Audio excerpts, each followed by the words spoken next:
호흡 조절 11번째 시간입니다. 예. 지난 시간에 중추화학 수용기라는 걸 배웠었어요. 우리가 공부를 했죠.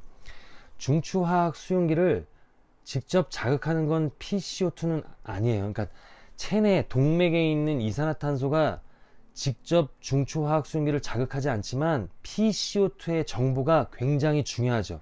중추화학 수용기를 자극하는 건 이것의 정보란 얘기예요. 왜냐하면 이게 많으면 이것도 흥분할 가능성이 높아져요. 왜 그러냐면 이 동맥 내에 있는 이산화탄소가 수소로 변신을 합니다. 그러면 걔가 중추화학 수용기 자극하고 그 정보가 호흡 중추에 전달이 되면 환기량이 증가하겠죠. 예. 여러분들이 눈치를 채셨겠지만 이 중추화학 수용기라는 거는 중추에 있겠죠. 그쵸? 중추를 제가 그려볼게요. 호흡 중추는 뇌줄기니까 이렇게 제가 그립니다. 예. 그리고 거기에 이제 뇌척수액이 있겠죠. 여기에 뇌와 척수 사이에 이제 물이 흐르잖아요. 물이 있잖아요. 뇌척수액이 이렇게 있을 거예요. 이렇게 있을 거예요. 그쵸? 요건 세포 외액이겠죠. 그쵸? 그리고 혈관이 있어요. 혈관. 여기도 혈관이 이렇게 있습니다. 예. 뇌도 혈관이 있기 때문에 혈액을 공급받아야 되니까 혈관이 있겠죠. 그러면 여기는 세포 외액이에요. 이게 뇌세포고 이거는 세포 외액이에요. 세포 외액은 세포 간에 물이 있고 그리고 혈관 안에 물, 혈장 그거 다 세포 외액이다. 우리가 이렇게 공부를 했었단 말이에요. 기존에. 자, 그러면 PCO2라는 건 결국 혈관 안에 있는 이산화탄소의 양이니까 이렇게 이산화탄소가 지금 증가하고 있다는 얘기 아니에요? 그런데 중추화학 수용기는 중추에 가깝게 있겠죠. 이렇게. 예, 이게 지금 호흡 중추란 말이에요. 이게 호흡 중추예요. 이게 호흡 중추고 이게 뇌 척수액이에요. 뇌 척수액. 그러면 이산화탄소가 지금 중추화학 수용기에 직접 자극할 수 없어요. 이 안으로 들어와야 되고 그리고 수소로 변신을 해야만 가능하죠. 그런데 여기 뇌로 아무 물질이나 들어오게 되면 뇌가 손상당할 수 있으니까 그러지 말라고 혈액, 뇌 장벽이라는 게 있어요. 이 장벽을 뚫고 들어와야만 비로소 이 안에 들어올 수 있고 반응할 수 있다, 반응을 자극할 수 있다 이런 뜻인데 여기에는 수용성 물질은 들어올 수가 없습니다. 그러니까 예를 들어 수소가 들어오고 싶다. 수소가 강력한 중추화학 수용기 자극제인데 수소가 들어오면 바로 자극하겠죠. 근데 수소는 들어올 수가 없다 이런 뜻이에요. 왜? 수용성 물질이니까 수소니까 말 그대로.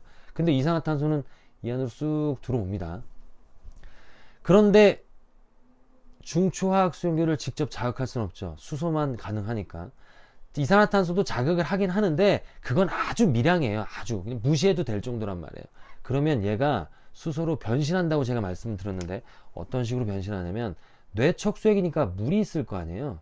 물, H2O 이거랑 결합을 해요. 그래서 H2CO3가 돼요. 요걸 탄산이라고 합니다. 탄산. 그러니까 이산화탄소가 많으면 질량의 법칙에 따라서 이산화탄소를 적게 만들려고 이 반응을 하는 거예요. 지금 이산화탄소를 줄이려고 이거를 수소와 HCO3-로 이렇게 분리할 수 있죠. 요거를 중탄산이라고 합니다. 중탄산. 그러니까 만약에 이 수소가 많아지면 어떻게 될까요? 수소가 많아지면 그때는 반대 방향으로 가겠죠. 질량 법칙에 의해서 반대 방향으로 갑니다. 반대 방향으로 가는 경우도 있어요. 그러나 일단 이산화탄소가 뇌척수액에 많아지면 이게 많아지니까 이 방향으로 가려고 한단 말이에요. 질량의 느샤틀리의 원리라고 해요. 느샤틀리의 원리. CO2가 수소로 변신하는 거예요. 그러면 이 수소가 어떻게 한다?